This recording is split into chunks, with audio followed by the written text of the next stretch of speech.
मन की बात कार्यक्रम के 26वें संस्करण में आज प्रधानमंत्री मोदी ने की देशवासियों से मन की बात। कहा 70 साल की बीमारी का इलाज नहीं था आसान, देश हित के लिए बहुत जरूरी था विमुद्रीकरण का फैसला।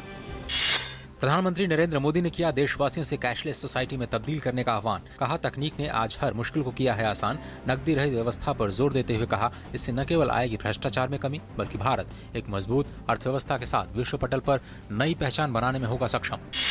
पुलिस महानिदेशकों के 3 दिन का सम्मेलन आज हैदराबाद में संपन्न होगा। सम्मेलन में आज संचार प्रौद्योगिकी, पुलिस में अपर्याप्त प्रौद्योगिकी के इस्तेमाल और कट्टरवाद की चुनौती पर बातचीत होगी। प्रधानमंत्री मोदी ने कल सम्मेलन को संबोधित करते हुए राज्यों के पुलिस प्रमुखों से सामूहिक प्रशिक्षण के माध्यम से पुलिस बलों में गुणात्मक बदलाव लाने का आह्वान किया। उत्तर प्रदेश के कुशीनगर में आज प्रधानमंत्री मोदी परिवर्तन रैली को संबोधित करेंगे। आगामी विधानसभा चुनाव को लेकर भाजपा ने राज्य में जन जन तक पहुंचने के लिए रैली का आयोजन किया है।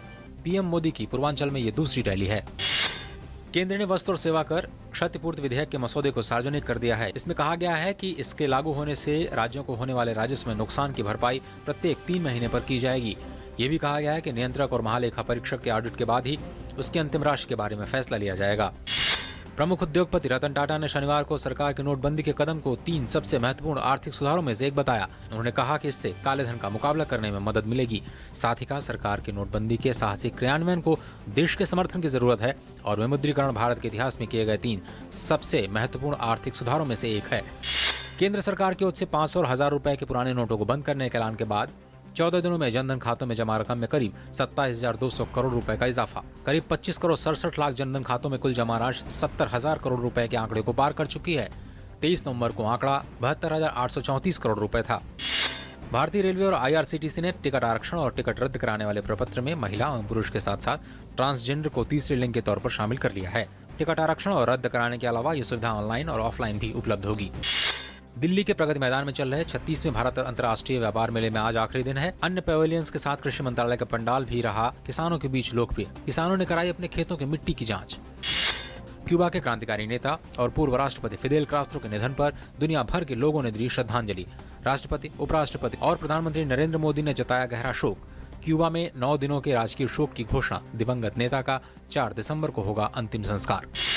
अमेरिका के नवनिर्वाचित राष्ट्रपति डोनाल्ड ट्रंप ने ग्रीन पार्टी की ओर से विस्कॉन्सिन में मतों की दोबारा गिनती की मांग को घोटाला करार देते हुए कहा कि लोग मतदान कर चुके हैं और अब चुनाव खत्म हो गया है। ग्रीन पार्टी के राष्ट्रपति पद की उम्मीदवार जिल स्टाइन ने मतों की दोबारा गिनती का दबाव बनाया था।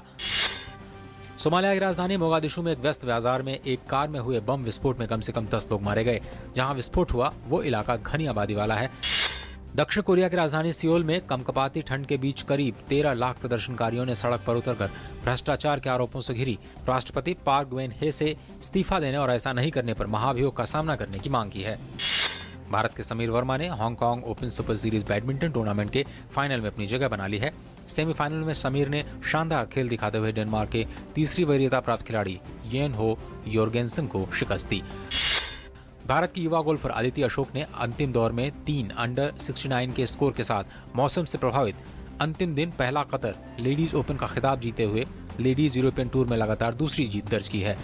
इसी महीने महिला इंडियन ओपन का खिताब जीतने वाली 18 साल की बेंगलुरु की पेशेवर अदिति ने 15 अंडर के कुल स्कोर के साथ खिताब जीत लिया था।